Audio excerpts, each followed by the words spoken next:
Welcome to Ramzan education academy. स्वागत है आप सभी का। हम लोग सीडीपी पढ़ रहे हैं। सीडीपी में हम लोग चैप्टर 1 पढ़ रहे हैं। आज डे 2 है। पिछले क्लास में हम लोग पढ़े थे विकास की विशेषता। हम लोग का चैप्टर है कॉन्सेप्ट ऑफ डेवलपमेंट है। आज हम लोग विकास के आयाम पढ़ेंगे, यानी डायमेंशंस ऑफ डेवलपमेंट पढ़ेंगे। मनोवैज्ञानिकों ने विकास को अलग अलग भागों में बांटा है। 1 बाय 1 करके हम लोग उसको पढ़ेंगे और इसको हम लोग उतना डिटेल्स में नहीं पढ़ेंगे जो हम लोग अभी पढ़ने जा रहे हैं। इससे जान पहचान बढ़ाएंगे हम लोग केवल, यानी इसके बारे में जानेंगे, समझेंगे कि ये है क्या। ज्यादा डिटेल्स में हम लोग इसको आगे पढ़ेंगे। नंबर 1 में जो है हम लोग का मानसिक, संज्ञानात्मक या बौद्धिक विकास। इंग्लिश में इसको कहेंगे कॉग्निटिव या मेंटल डेवलपमेंट या इंटेलेक्चुअल डेवलपमेंट। ठीक है, यहाँ पे ध्यान देने की जरूरत क्या है। यहाँ पे हम लोग कंफ्यूज हो जाते हैं एग्जाम में कि हम लोग को ये पता नहीं रहता है कि मानसिक विकास को संज्ञानात्मक विकास कहते हैं और संज्ञानात्मक विकास को बौद्धिक विकास कहते हैं। कुछ जगहों पे आप लोग पढ़े रहते हैं केवल संज्ञानात्मक विकास और क्वेश्चन आ जाता है बौद्धिक विकास से, और ये पता नहीं रहता है कि ये दोनों सेम है। इसका ही नाम संज्ञानात्मक विकास है और इसका ही दूसरा नाम बौद्धिक विकास है। इंग्लिश में भी सेम उसी तरह है।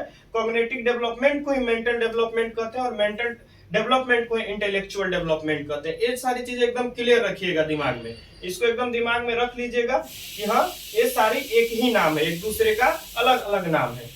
ये क्लियर रख लीजिएगा, ठीक है। अब आइए इसको हम लोग आगे बढ़ते हैं कि मानसिक डेवलपमेंट है क्या, मानसिक विकास है क्या, संज्ञानात्मक विकास है क्या।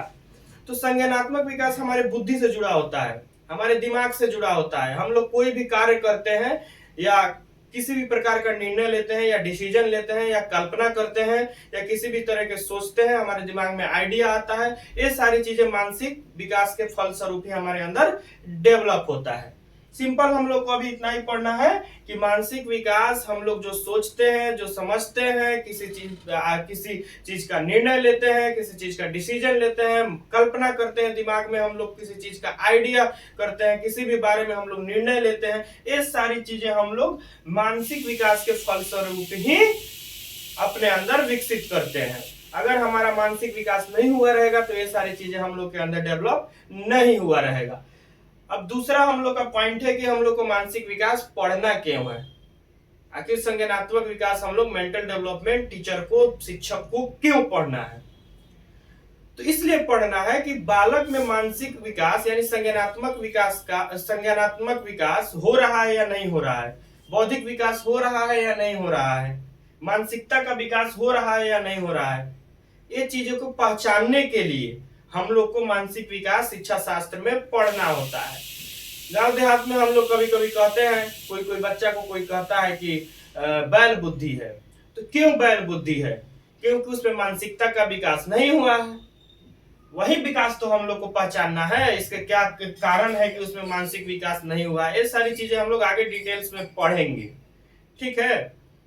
तो आगे बढ़ते हैं। इससे रिलेटेड एक क्वेश्चन है सीटेट 2011 में।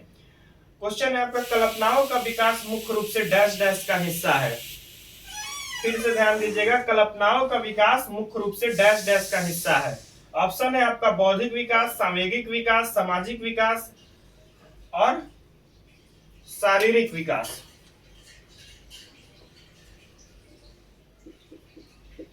शारीरिक विकास, ये 4 ऑप्शन है। क्लियर है कि सामूहिक विकास के अंतर्गत हम लोग कल्पना नहीं करते हैं, यानी आइडिया अपने दिमाग में नहीं लाते हैं। सामाजिक विकास के अंतर्गत भी ये नहीं होगा, शारीरिक विकास के अंतर्गत भी ये हमारे अंदर डेवलप नहीं होगा। ये होता है आपको बौद्धिक विकास का हिस्सा है।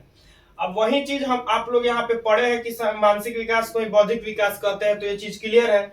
अगर आप लोग नहीं पढ़े रहते कि बौद्धिक विकास को मानसिक विकास कहते हैं या संज्ञानात्मक विकास कहते हैं, तो ये चीज यहाँ पे क्लियर नहीं हो पाता। इसीलिए इस चीज पे आप लोग ज्यादा ध्यान दीजिएगा। तो ये क्लियर है कि कल्पनाओं का विकास मुख्य रूप से बौद्धिक विकास का हिस्सा है, तो आपका 1 नंबर इसमें सही हो जाएगा।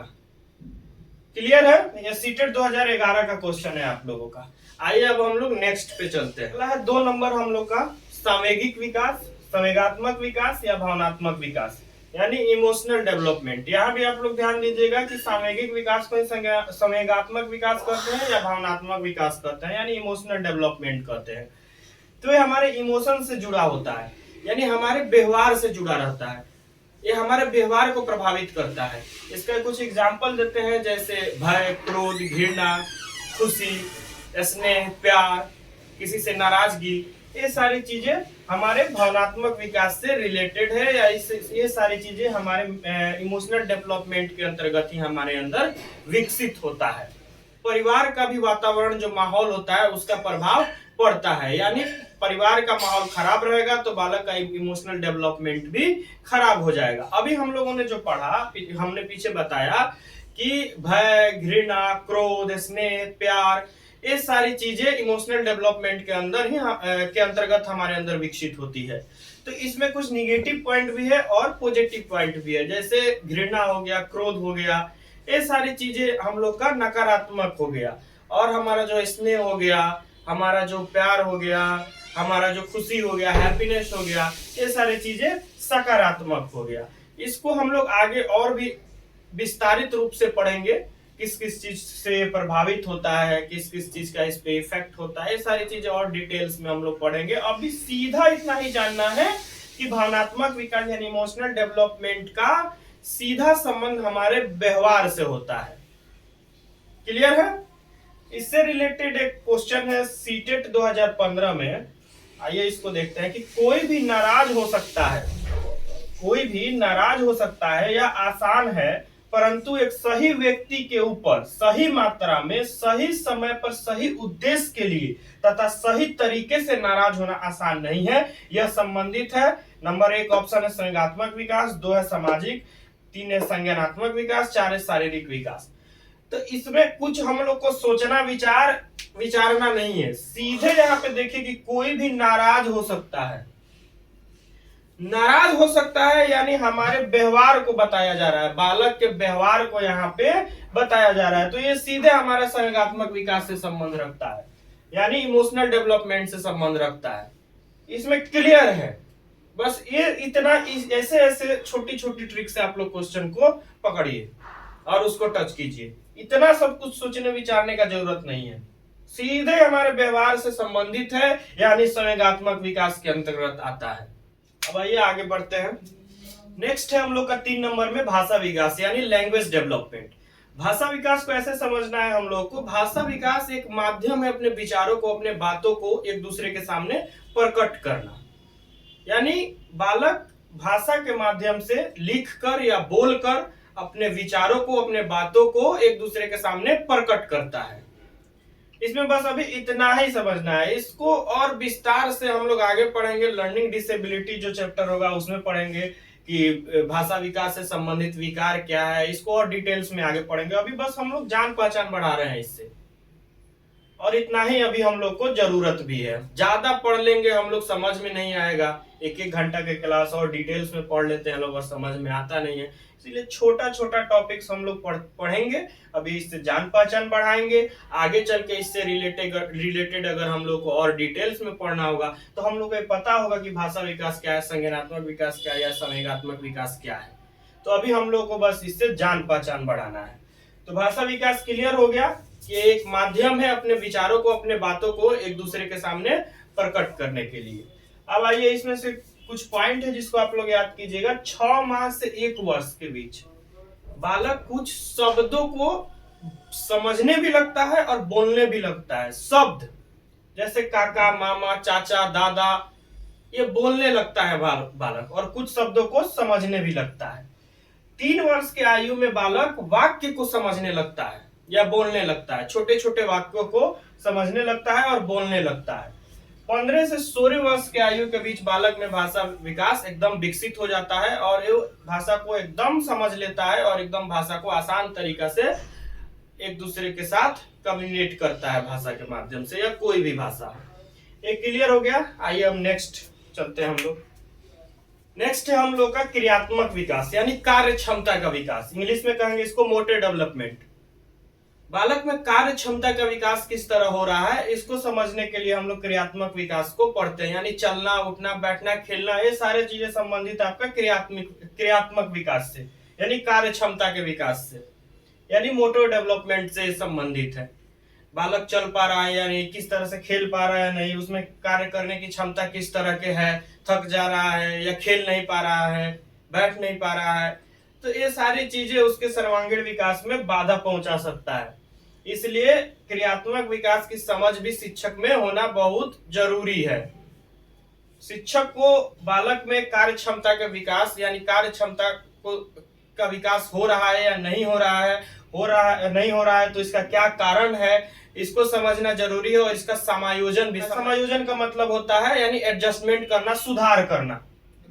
तो इसलिए शिक्षा शास्त्र में कार्य क्रियात्मक विकास भी बहुत जरूरी है। तो ये क्लियर हो गया, आगे बढ़ते हैं। नेक्स्ट हम लोग का सामाजिक विकास यानी सोशल डेवलपमेंट। सोशल डेवलपमेंट यानी सीधा शब्दों में इसका मतलब हुआ कि समाज के अंतर्गत ही बालक विभिन्न पहलुओं को सीखता है। जैसे बालक का चरित्र का निर्माण, ये सामाजिक विकास के अंतर्गत ही होता है। बालक का प्रथम पाठशाला, बालक का पहला स्कूल जो होता है वो परिवार होता है, और जो दूसरा होता है वो आपका समाज होता है। इससे समझिए कि कितना इंपॉर्टेंट है सामाजिक विकास बालक में होना, कितना इंपॉर्टेंट है। यानी ये चीज याद रखिएगा कि बालक का दूसरा पाठशाला, दूसरा स्कूल उसका समाज होता है।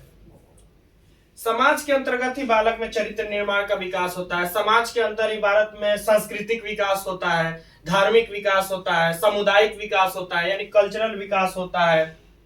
ये सारी चीजें आप लोगों को सामाजिक विकास के अंतर्गत ही होता है। समाज के अंदर से ही बालक में अपना विचारधारा उत्पन्न होता है यानी आइडियोलॉजी उत्पन्न होता है। सेल्फ रेस्पेक्ट, स्वाभिमान सामाजिक विकास के अंतर्गत ही बालक में विकसित होता है।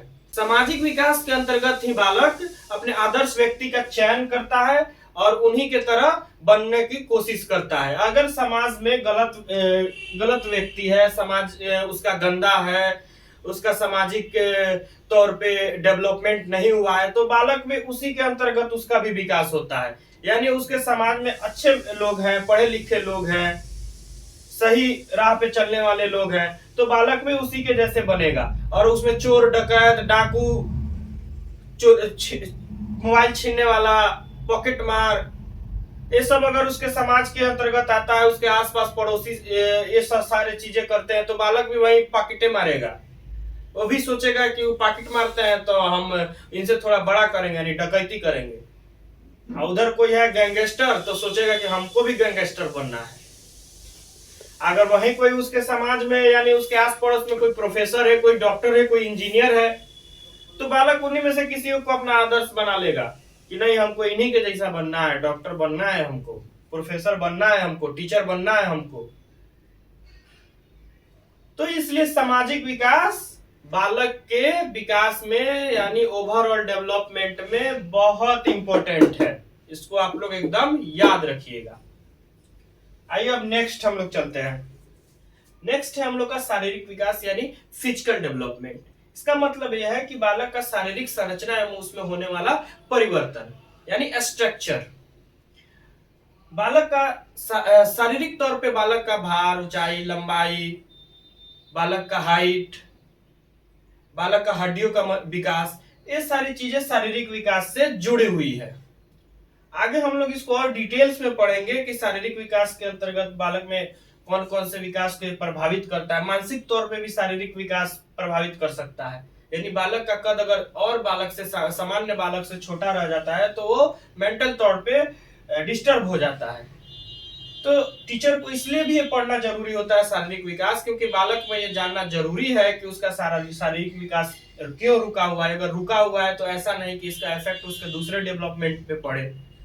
इस क्यों होता है शारीरिक विकास, किस किस चीज से अफेक्ट करता है। जैसे अनुवांशिक तौर पे भी अगर बालक का हाइट छोटा है तो ऐसा हो सकता है कि अनुवांशिकता के कारण उसका हाइट छोटा रह गया हो। तो ये सारी चीजें हम लोग और डिटेल्स में पढ़ेंगे। अभी हम लोग सीधा इतना ही जानेंगे कि शारीरिक विकास के अंतर्गत बालक का लंबाई, ऊंचाई, हाइट, भार, मोटा बालक हो गया, छोटा हो गया, एकदम कमजोर, पतला हो गया, ये सारी चीजें शारीरिक विकास के अंतर्गत ही बालक में होता है।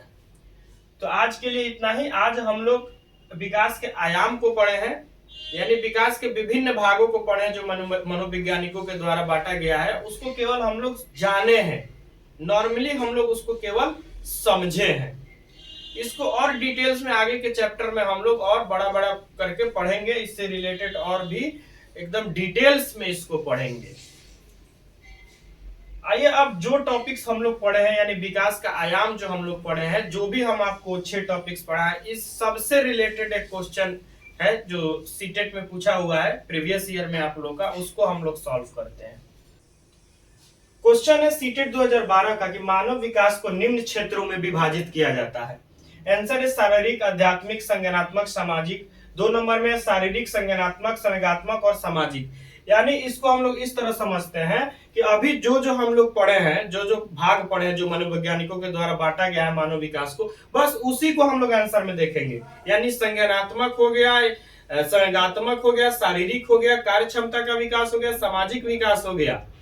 ठीक है, इसी में से अगर इसमें जो ऑप्शन होगा आपका वो हम लोग टिक करेंगे। यानी शारीरिक तो हम लोग पढ़े हैं 1 नंबर में, आध्यात्मिक हम लोग नहीं पढ़े हैं, तो ये ऐसे ही गलत हो जाएगा। 3 नंबर में आपका संवेगात्मक हम लोग पढ़े हैं, संज्ञानात्मक पढ़े हैं, आध्यात्मिक हम लोग नहीं पढ़े हैं, यानी ये मानव विकास के भाग में नहीं आता है, ये भी गलत हो गया। 4 नंबर में मनोवैज्ञानिक, ये भी गलत हो गया। 2 नंबर में शारीरिक विकास हम लोग पढ़े हैं, संज्ञानात्मक पढ़े हैं, संवेगात्मक पढ़े हैं और सामाजिक पढ़े हैं, ये मानव विकास के अंतर्गत आता है। हमारा आंसर 2 हो जाएगा। क्लियर है? तो आज के लिए इतना ही रखते हैं। हम लोग आगे भी छोटा छोटा टॉपिक्स में, छोटा छोटा पॉइंट में हम लोग पढ़ेंगे और समझेंगे और प्रीवियस ईयर का क्वेश्चन हम लोग सॉल्व करेंगे। आप लोग जुड़े रहिए और आगे हम लोग और अलग अलग तरीका से लेके आएंगे, नया नया इसमें बदलाव करते रहेंगे। और चैनल को सब्सक्राइब कर दीजिएगा, आप लोग लाइक कर दीजिएगा और कमेंट करके पूछते रहिएगा जो भी इसमें आप लोग को प्रॉब्लम हो।